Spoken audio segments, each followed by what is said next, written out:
Naisip mo na ba kung para saan ang maliliit, tila walang gaanong saysay na bulsa sa iyong maong?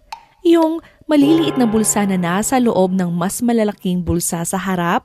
Madali itong hindi mapansin at kadalasang nakakaligtaan sa kabuoang gamit ng maong. Ngunit ang munting bulsang ito ay may nakakagulat na mayamang kasaysayan at isang tiyak na orihinal na layunin. Kaya't samahan niyo kami at ating tuklasin. Maligayang pagdating sa Kaalaman Nexus PH. Kung curious ka sa kasaysayan at imbensyon ng mga simpleng bagay at ano paman, nandito ka sa tamang channel. Subscribe na at sabay tayong matuto. Sa videong ito, lalaliman natin ang pinagmulan, pag-usbong at mga makabagong gamit ng maliliit na bulsa sa jeans. Sa pagtatapos ng ating paglalakbay, magkakaroon ka ng bagong pagpapahalaga sa maliliit ngunit mahalagang detaling ito ng isang pinakakilalang kasuotan sa kasaysayan. Ang maliliit na bulsa, na kilala rin bilang watch pocket, ay nagsimula pa noong ika-9 na siglo. Nagsimula ang kwento sa Levi Strauss & Company, ang kumpanyang nagbago sa anyo ng kasuotang pangtrabaho sa pamamagitan ng pag-imbento ng blue jeans. Noong 1873, sina Levi Strauss at Jacob Davis ay nakatanggap ng patent para sa paggamit ng rivet sa pantalon ng kalalakihan upang mas tumibay ang mga ito. Ang mga pantalon na ito ay dinisenyo para sa mga cowboy, minero at iba pang manggagawa na nangangailangan ng matibay na damit na kayang tumagal sa mabibigat na kondisyon ng trabaho. Ipinakilala ang maliliit na bulsa bilang isang praktikal na solusyon sa karaniwang problemang kinakaharap ng mga manggagawang ito. Noong huling bahagi ng dekada 1800, karaniwang accessory ang mga pocket watch. Mahalaga ang mga ito upang masubaybayan ang oras, lalo na sa panahong hindi pa laganap ang wristwatch. Gayunpaman, mahalaga at madaling masira ang mga pocket watch kaya kailangan itong mapanatiling ligtas mula sa hirap ng manual na trabaho. Dito pumasok ang papel ng maliit na bulsa. Matatagpuan ito sa itaas na kanang bahagi ng harapang bulsa at nagsilbing ligtas na lagayan ng pocket watch. Pinoprotektahan ito laban sa pinsala at ginagawa itong madaling makuha. Habang lumilipas ang panahon, nananatiling bahagi ng disenyo ng jeans ang maliit na bulsa. Kahit unti-unting nabawasan ang paggamit ng pocket watch, pagsapit ang unang bahagi ng ika-20 siglo, naging mas popular ang wristwatch. Kaya't ang orihinal na layunin ng watch pocket ay tila nawalan ng saysay, ngunit hindi nawala ang bulsa. Sa halip, umangkop ito sa nababagong pangangailangan at gawin ng mga nagsusuot ng jeans.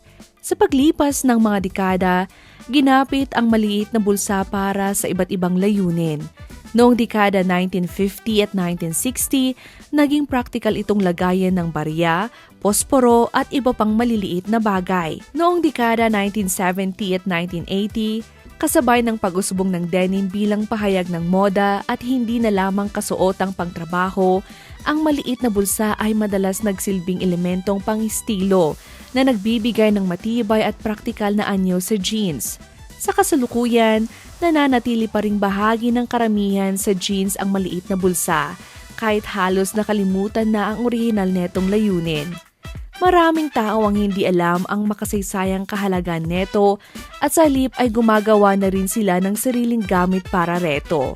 Ilan sa mga karaniwang modernong gamit ay ang paglalagay ng guitar picks, USB drives, lighter at maging maliliit na bote ng hand sanitizer. Madalas din itong ginagamit na lagayan ng barya o susi, bagamat limitado ang laki nito para sa mas malalaking gamit. Isang kawili-wiling modernong adaptasyon ng maliit na bulsa ay ang paggamit neto sa digital na teknolohiya. May ilang tagagawa ng jeans na binago ang sukat ng bulsa upang magkasya ang maliliit na device tulad ng iPad o iba pang compact na gadgets, bilang tugon sa pangangailangan ng ligtas na lagayan ng makabagong panahon. Sa kabila ng mga pagbabagong ito, nananatili ang pangunahing tungkulin ng bulsa, ang magbigay ng maliit ngunit ligtas na espasyo para sa mga gamit na kailangang ihiwalay sa pangunahing mga bulsa. Sa paglipas ng panahon, ang maliit na bulsa sa jeans ay nagkaroon din ng kahalagahang kultural. Isa itong simbolo ng tibay ng moda ng denim na kumakatawan sa parehong praktikal na pinagmulan ng jeans at sa pag-usbong neto bilang pangdaigdigang kasuotan. Ang presensya ng maliit na bulsa ay paalala ng pinanggalingan ng jeans mula sa masisipag na kapaligiran ng American West. Sa mga nagdaang taon, muling sumigla ang interes sa vintage at retro na moda, kung saan mas hinahanap ng mga tao ang kasuotang may tunay na kasaysayan. Ang maliit na bulsa ay isang detalye na kinahumalingan ng mga mahilig sa moda na pinahahalagahan ang pagkakayari at kasaysayan ng kanilang suot. Dahil dito, ang maliit na bulsa ay naging minamahal na bahagi ng jeans para sa mga taong pinapahalagahan ang walang kupas na ganda ng denim. Habang patuloy na nagbabago ang moda, malaki ang posibilidad na manatili ang maliit na bulsa bilang bahagi ng jeans sa mga darating pang taon. Ang patuloy netong pag-iral ay patunay na talino ng mga unang taga-disenyo ng jeans at ng pagmatagalang epekto ng kanilang mga inobasyon. Bagamat maaari magbago ang mga gamit na inilalagay sa maliit na bulsa, nananatili itong paalala ng praktikal na pinagbulan ng denim at ng kakayahan netong umangkop sa bawat henerasyon. May ilang brand ng denim na patuloy pang nag-eksperimento ng mga bagong paraan upang magamit ang maliit na bulsa, kabilang ang pagdaragdag ng makabagong disenyo at teknolohiya. Halimbawa, may ilang kumpanya na naglalagay ng RFID blocking materials sa bulsa upang maprotektahan laban sa digital na pagnanakaw, bilang tugon sa lumalaking pangangailangan sa seguridad sa digital na mundo.